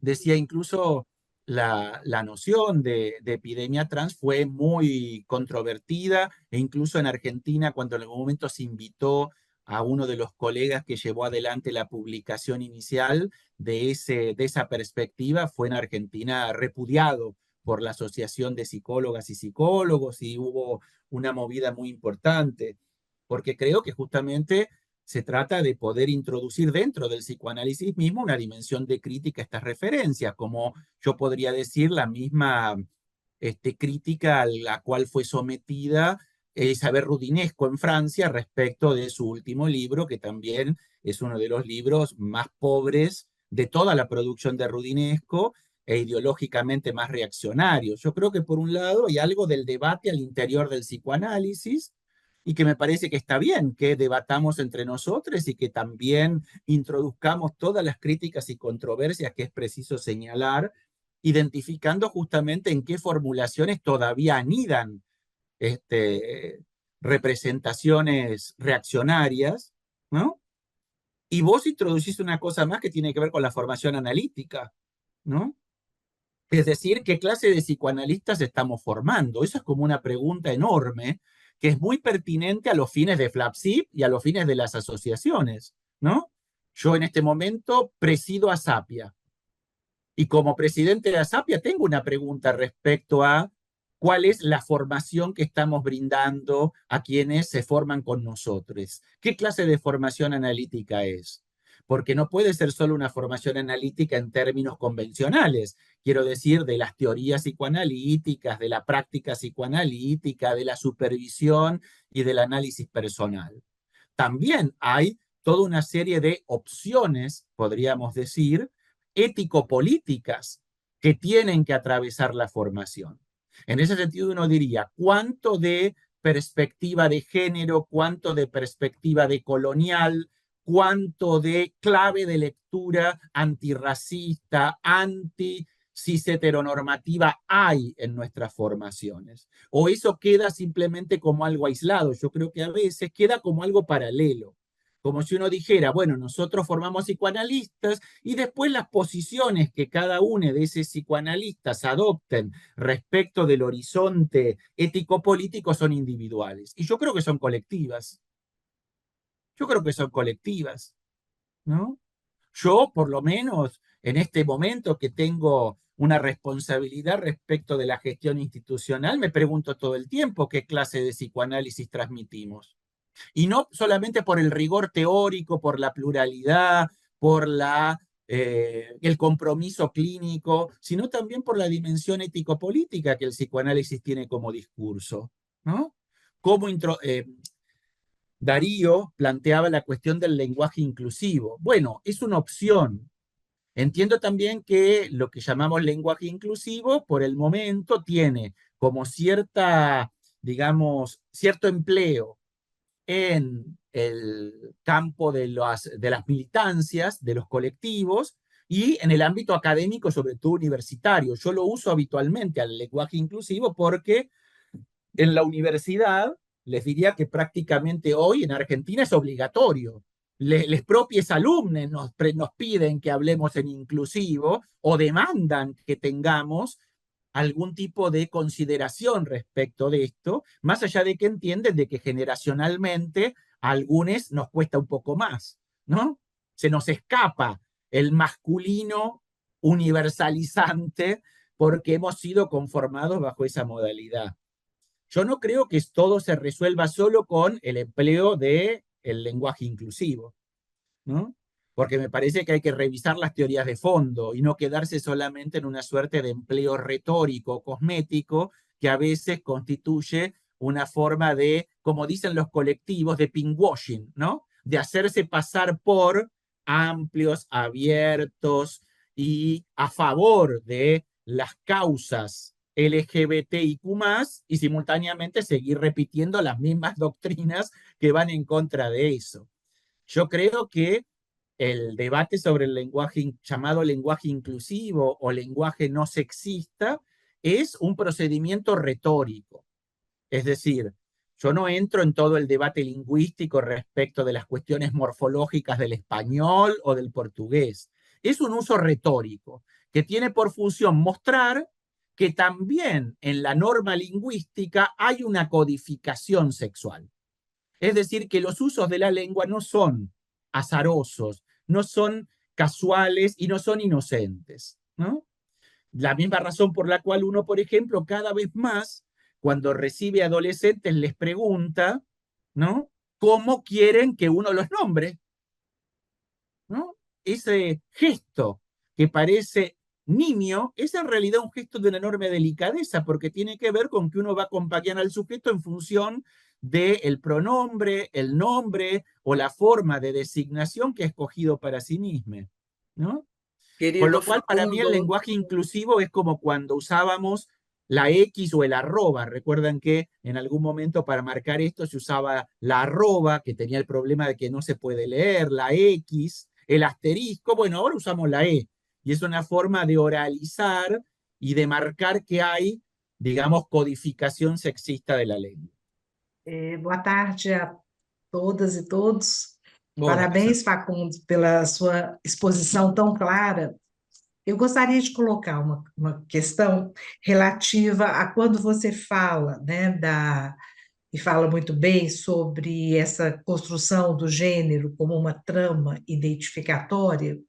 Eu gostaria de te ouvir um pouco sobre como que você entende que a força da a força negativa da representação do macho patriarcal entra nesta equação. Bueno, a ver, lo digo, trato de decir al menos alguna idea, ¿no? Pensando en el tiempo que nos corre y en que hay otras personas anotadas. Y a mí me ponen a hablar y a mí me entusiasmo y sigo hablando y sigo hablando, ¿no? Y pierdo de vista el tiempo. Pero yo creo que, por una parte, es verdad que si uno concibe, digamos, la constitución de la identificación de género en términos plurales y lo piensa justamente como una trama en mosaico, uno puede pensar que esos enunciados son muy diversos y se componen de un modo singular en cada sujeto, ¿no? Sin embargo, todavía, digámoslo así, aun cuando nosotros podamos plantear que el patriarcado está en crisis, el discurso patriarcal tiene todavía una muy notable impronta. Tiene una muy notable impronta que de algún modo sesga los enunciados que se ofrecen identificatoriamente para la constitución del sujeto infantil. Entonces, nosotros estamos advirtiendo que hay transformaciones, pero también es cierto que en el marco de esas transformaciones hay enunciados, sobre todo de carácter patriarcal, que siguen teniendo una enorme potencia performativa, ¿no? Uno, por ejemplo, lo ve muy fuertemente en, por ejemplo, la constitución de género de los varones. Si bien es cierto que los varones han flexibilizado mucho de sus imaginarios generizados, todavía la prescripción de la violencia, por ejemplo, como modo de subjetivación masculina, sigue teniendo mucha pregnancia, ¿no? Esto que la antropóloga Rita Segato llamó pedagogía de la crueldad, o la idea de que todavía para la subjetivación de los varones se sigue habilitando el ejercicio de la violencia como una forma legítima de confirmación de la propia masculinidad, sigue teniendo presencia. Aun cuando se hayan flexibilizado otras cosas. Por ejemplo, uno ve que se encuentra con varones en los cuales, digamos, la posición masculina más estereotipada está más morigerada, entonces tenemos varones más sensibles, pero no necesariamente menos violentos, ¿no? Entonces todavía hay una impronta patriarcal, por supuesto, muy intensa, y yo diría que ciertos discursos refuerzan los enunciados patriarcales a medida que el patriarcado más entra en declive, ¿no? Esas suertes de intentos de reacción conservadora para evitar el derrumbe, ¿no? Entonces me parece que hay que seguir pensando que el patriarcado no se ha disuelto, ¿no? Y todavía tiene una enorme eficacia en los modos de producción de subjetividad, ¿no? Incluso hay una cosa, lo comento rápido, para ver la impronta patriarcal. Hace poco compartíamos con un colega que en realidad es médico y que durante muchos años ha tenido a su cargo las políticas de salud pública de adolescentes a nivel de toda Argentina, que ahora no pertenece, por supuesto, a este gobierno, fue despedido, en el cual, por ejemplo, hacían entrevistas a adolescentes de todo el país y los adolescentes varones, tanto varones cis como varones trans, tenían la impresión subjetiva de estar del lado correcto de la vida. Es decir, que les había tocado el buen lado de la vida, tanto siendo cis como trans, ¿no? Con lo cual eso marca que todavía persiste el privilegio patriarcal sobre la masculinidad y eso no se ha descompuesto, ¿no? Bueno, Em sigue Brasil produciendo temos, efecto. em Brasil teremos o aumento do feminicídio e Bueno, dos claro, estupros. aquí también, Então, sí. tem a ver com a violência, Ujú. principalmente. Sí, claro. Bueno, Carla, quem... perdón, en el último congreso de Flapsif, en el de Chile, Renato Mesán, de SEDES, hizo Sim. una presentación extraordinaria sobre la cuestión de la violencia, ¿no? Y particularmente retomó algunas cuestiones del incremento de las violencias en general, pero que también valdría para pensar algunas coordenadas de la violencia de género, ¿no? En su participación en la mesa Flapsif, ¿no? Sim. Uhum. Pois não, Obrigada. vamos lá, Denise. Obrigada, Cassandra. Bom, em primeiro lugar, eu gostaria de dizer da minha satisfação, né, de estar aqui, né, no Círculo Psicanalítico, com essa mesa Flapsip, e agradecer, no nome da Sueli e da Carla, por esse evento. E quando a Sueli relembra, né, o ingresso do Círculo na Flapsip, eu digo, eu fico muito orgulhosa, porque me sinto um pouco madrinha. E são afiliados que estão tão Sí. identificados com a causa flapsipeira, que eu fico muito satisfeita de estar aqui nesse momento. E dizer ao Facundo que, obviamente, é sempre um encantamento te ouvir, né, e o quanto a gente aprende contigo, né? E eu acho que, nesse momento, nós, enquanto psicanalistas, precisamos cada vez mais desses espaços onde nós temos que realmente poder questionar o que sempre foi a coluna vertebral da psicanálise.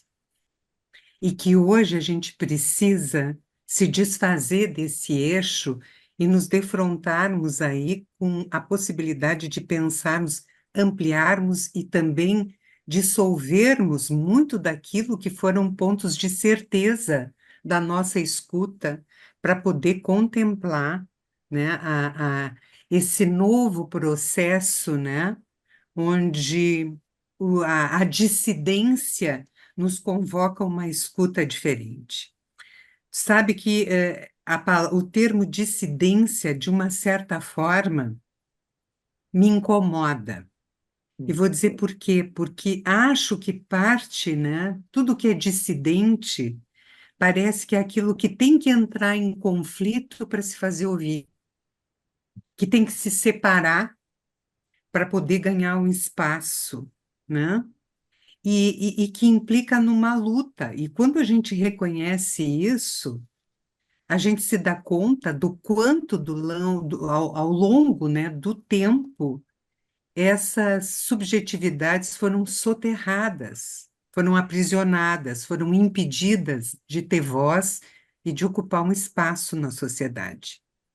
E que nós, de uma certa forma, enquanto psicanalistas, reproduzimos um discurso de exclusão, não? Ujú, E acho que eu sempre que tento, né, pensar essas questões, eu me valho muito do Freud, porque eu acho que o Freud foi muito arejado num primeiro momento, quando ele traz o conceito da bissexualidade, quando ele fala que o que é adulto é poder lidar com as diferenças, é a gente poder tolerar o diferente, é a gente sair de uma visão mais narcisista, onde só aquilo que é ujú, igual a nós tem valor, né? E o Freud nos ensina isso. Mas no contraponto disso, quando a gente cristaliza determinados conhecimentos, isso nos faz, como tu bem trouxeste, né, Fagundo, ter muitos pontos cegos para ampliar, para incluir, para repensar, para criar novas formas de pensamento que possam dar significado àquilo que se apresenta como diferente ou como novo, né? ujú, E quando tu traz a Piero Lanier, a Piero Lanier tem um escrito que ela diz que a neutralidade não existe, muito vindo ao encontro daquilo que tu falaste de uma colega argentina, que eu não gravei o nome, mas a Piera diz que a única neutralidade que existe é uma neutralidade de intenção. Nós temos que ter a intenção de sermos neutros, porque nada é menos neutro que o desejo de entendimento do analista. claro. E que aí nós estamos sempre atravessados pela teorização flutuante. E quando tu fala da identidade em mosaico, Ujú, eu me lembrei muito da ideia que a Pira constrói do pictograma, ujú, que eu sempre, na minha cabeça, entendo como se fosse um caleidoscópio. E ujú, quando tu fala do mosaico, eu sempre fico me lembrando do caleidoscópio, com aqueles pequenos pedaços de vidro que se ujú, movem e que formam construções que não são repetidas, que podem variar, que têm totalmente. mobilidade, né, que se atualizam e que são criadoras e criativas. E eu acho que é um pouco disso assim que a gente tem que poder pensar e se conectar para poder escutar, né? Isso que talvez seja diferente daquilo que se aprendeu, diferente de nós também, mas que abre esse espaço para o novo e para o acolhimento. E não fazer uma psicanálise com a crueldade, com o que é impiedoso, com o Ujú, que é desumano e é infantil. Porque agora, lembrando do Winnicott, o Winnicott vai dizer, né, que o tempo, né, da crueldade, desta ligação impiedosa, não tem o cuidado com o outro, né, não acolhe o ujú, outro.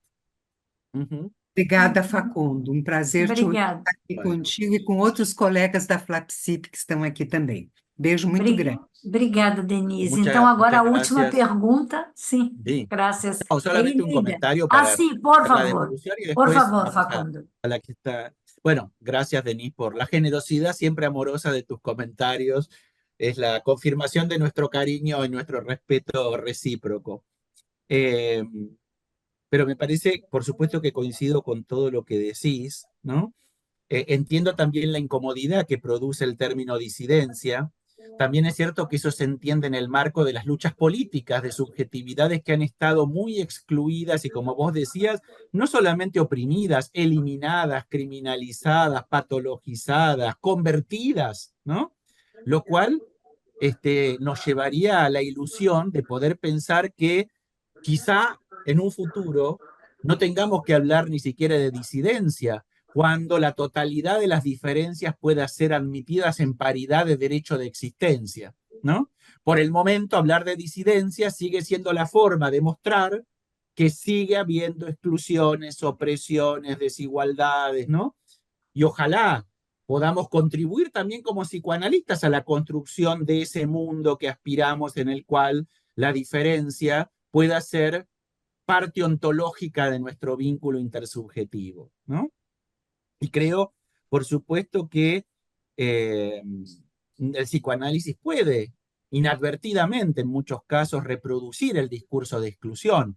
Lo hemos pensado también en términos interseccionales con otras categorías como raza o como clase social. Aquí porque estamos hablando de sexualidades y géneros, pero también podríamos pensar los sesgos racistas, los sesgos clasistas de ciertos enunciados psicoanalíticos, ¿no? Y como vos decías, creo que parte de lo que esperamos de nosotros como psicoanalistas, pero también de las personas que nos consultan, es que puedan encontrar un atravesamiento singular donde puedan realizarse subjetivamente con el mayor margen de felicidad y satisfacción posible, y que, teniendo en cuenta el contexto en el que estamos, es un desafío enorme crear condiciones de aceptación de la diferencia, ¿no? Y en ese sentido creo que también tenemos una contribución ético-política que hacer como psicoanalistas, ¿no? Porque por momentos pareciera que la diferencia se va tornando cada vez más insoportable a medida que crece la desigualdad, los discursos de odio, ¿no? Estas ideologías reaccionarias que justamente no soportan la diferencia, ¿no? Con lo cual, en este contexto, por lo menos argentino, actual, tenemos un desafío enorme porque lo que están planteando muy destructivamente es la eliminación de toda diferencia, ¿no? Bueno, es parte de la época que nos toca atravesar. En algún momento la atravesaron ustedes más, ¿no? En la época Bolsonaro, ahora lo estamos atravesando nosotros ya de un modo, de un nivel de violencia y crueldad inusitado, ¿no? Bueno, Vamos lá, Eneida. Tarde, agradeço muito a Sueli e a Carla por esse ótimo convite, né? Fiquei muito feliz de escutar, não conhecia o Facundo, né? Então hoje estou tendo esse prazer, foi muito bom.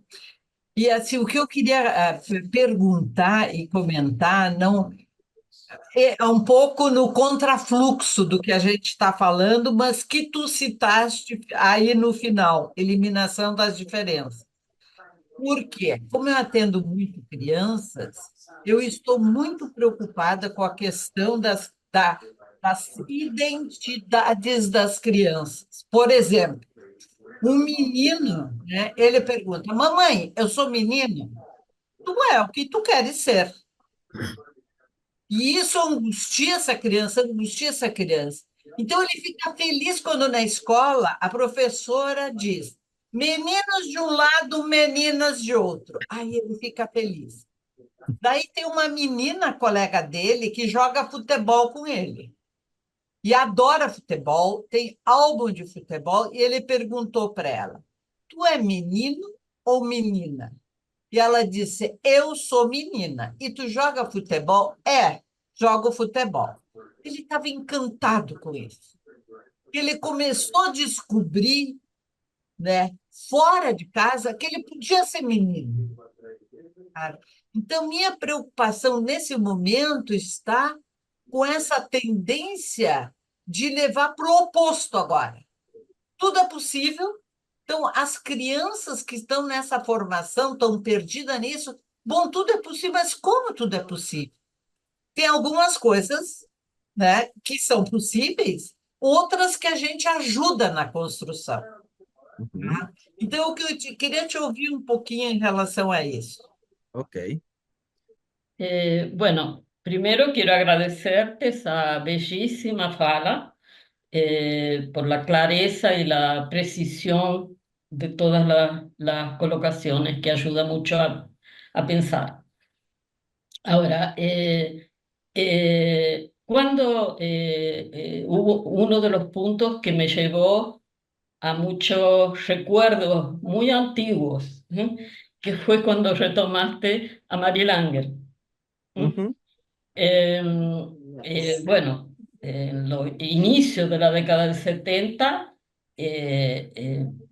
yo estaba aproximándome a estas temáticas porque trabajaba en un servicio de maternidad pública, Sim, donde Mary Langer era no solo una referencia como la persona con quien conversábamos, digamos, y discutíamos todas estas temáticas.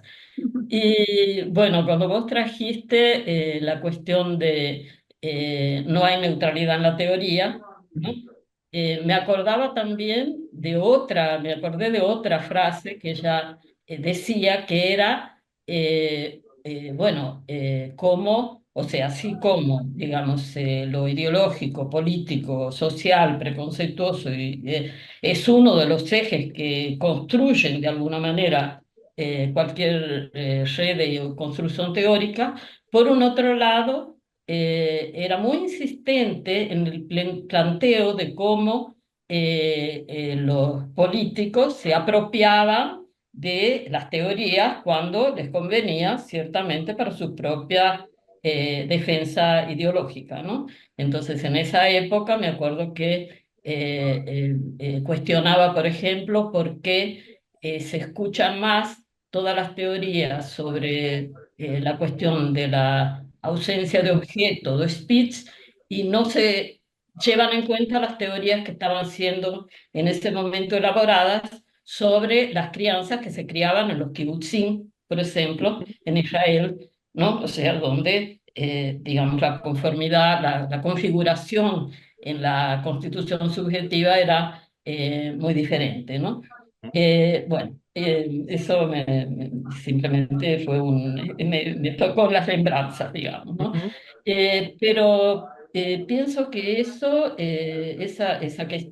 cuestión de cómo hay una dupla mano, ciertamente, o sea, como lo político entra en la teoría y como la teoría es apropiada de acuerdo a la cuestión política, creo que se retoma en la importancia que Sueli trae con relación, bueno, a la educación, con relación a lo que a todo lo que vos planteabas con relación a las políticas públicas, a lo jurídico, a las leyes y todo eso, pero creo que también eso me hace pensar en que los discursos, como decía Castoriadis, los discursos instituidos siempre conviven también con los discursos instituyentes.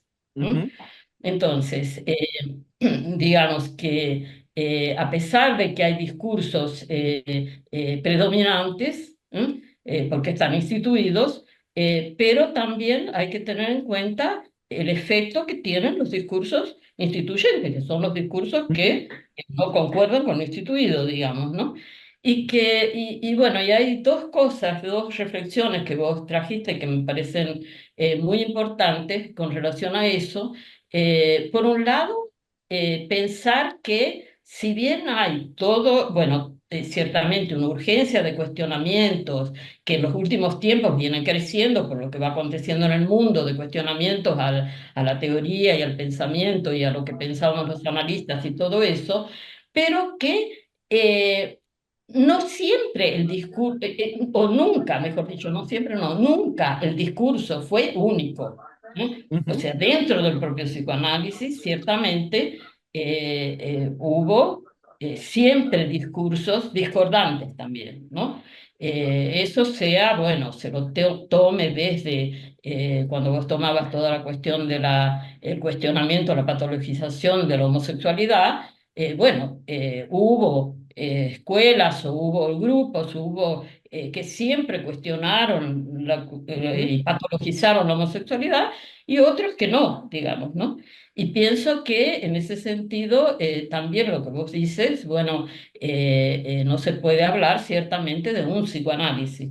Se puede hablar de que ciertamente todo el psicoanálisis en este momento, por las mudanzas en el mundo, está en un momento, vive un momento muy importante de recuestionamiento, pero también hay que tener en cuenta que nunca hubo un psicoanálisis, ¿no? Ujú. Que siempre hubo posiciones y con relación a estas temáticas fundamentalmente también muy dispares, muy diferentes, en fin, las cosas que me van pasando, digamos, después de Sí, sí, escuchar. sí. Bueno, una idea breve. Primero retomo lo de Silvia, que es lo último. Por supuesto que por eso decía que siempre ha habido mucho psicoanálisis. También es Sí, cierto que dentro de los psicoanálisis mismos ha habido algunos con mayor pretensión de hegemonía. Es decir, que si bien ha habido discursos alternativos, no todos han gozado de la misma suerte, ¿no? Quiero decir, por ejemplo, esto que vos decías, uno sabe que ha habido sectores del psicoanálisis que han sido reticentes a patologizar la homosexualidad, ya en la época de Freud. sí, Recuerdan que ya Freud mismo discutió contra sus propios discípulos que pretendían vetar el ingreso de psicoanalistas francamente homosexuales a la sociedad psicoanalítica, y Freud se opuso mucho, a Sí, pesar de que la perspectiva de algunos autores como Ernest Jones fue la que terminó prevaleciendo, porque de hecho, aun cuando nunca se hubiera escrito, como hacen algunos historiadores que han recogido esto, literalmente, que quedaba completamente vedada esa imposibilidad, lo que terminó sucediendo es eso, que los sujetos homosexuales tuvieron muy poca posibilidad de pertenecer oficialmente a las instituciones psicoanalíticas declarándose como homosexuales, ¿no? Entonces, si bien es cierto que ha habido muchos psicoanálisis, no todos han gozado del mismo poder, ¿no? Y en general las posiciones más de avanzada, lamentablemente, a lo largo del siglo XX han quedado muy capturadas por encima de discursos mucho más retrógrados, ¿no? Por eso me parece importante recuperar las voces también disidentes del psicoanálisis. Por eso tal traía, cual. por ejemplo, a Mary Langer, Sí, porque sí, nadie podría decir que Mary Langer practicó un psicoanálisis hegemónico. Al contrario, pues siempre una disidente del psicoanálisis por su marxismo, por exactamente. su compromiso feminista, etcétera. Sí, Con sí, lo cual me parece que para nosotros lo interesante es volver también a recuperar dentro del psicoanálisis las voces disidentes del psicoanálisis, es. que no fueron las que gozaron de el mayor lustre y la mayor Ujú, relevancia, ujú, ¿no? Por eso también a mí me interesaba recuperar nuestras voces latinoamericanas, que son ujú, disidentes respecto del psicoanálisis que se propugna como el psicoanálisis dominante, sobre todo eurocentrado, ¿no? ujú, Porque nosotros tomamos muchas referencias a autores europeos. Yo no conozco autores europeos que tomen referencias de nosotros. Primero porque no nos leen, segundo porque no consideran que de acá venga nada valioso. Con lo cual tenemos que hacer algo para, sin sí, desconocer los aportes que el psicoanálisis europeo hace, reconocer lo que nosotros estamos produciendo, que es muchísimo más vital que todo lo que se está produciendo en el psicoanálisis a nivel mundial, ¿no? Mas quando conhecem José Blecher e Sí, Jean Rivière, Marie Langer, eles ficam completamente boquiabertos. claro, Como eu bueno, não pero está, conhecia. Então, bueno, pero estamos hablando de psicoanalistas que para nosotros sim, son parte sim, de la historia del psicoanálisis exato, latinoamericano y que han exato. encarnado posiciones disidentes, ¿no? Sim, ujú, sim, Quiero decir, somos los que estamos en mejores condiciones de afrontar el presente y proyectar el psicoanálisis al futuro porque tenemos una tradición de disidencia psicoanalítica, ujú, ¿no? De la mejor sim. disidencia, La digámoslo así, mejor, sí, la ¿no? mejor. La mejor disidencia. Y porque además entendemos que lo personal es político, también pensando en la línea de lo que los movimientos feministas han planteado, sí, retomando lo que traías de Mary Langer, ¿no? Lo sí, personal es político.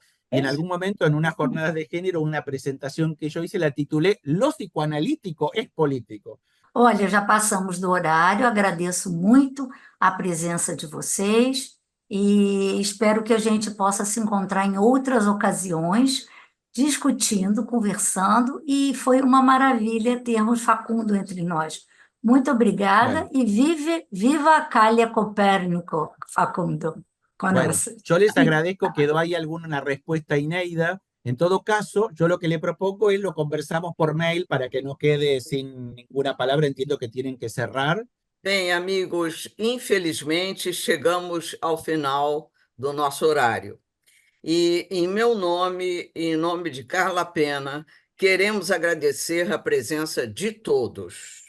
Principalmente agradecer muito ao querido Facundo Blester, que nos apresenta sempre um profundo conhecimento do pensamento contemporâneo sobre sexualidades, identidades de gênero, etc. E assim prometemos voltar em 2025 com mais uma mesa Flapsip. Agradecemos também a colaboração de Dario Córdova, Exato, Marcelo Costa exato. e o trabalho primoroso do nosso técnico Leandro Augusto. Ok. Obrigada, Marcelo. Gracias, gracias, besos a todos. Hasta Obrigada a la todos. Gracias, buen fin próxima. de Chao, semana. Celi. Gracias por Chao. estar. Gracias.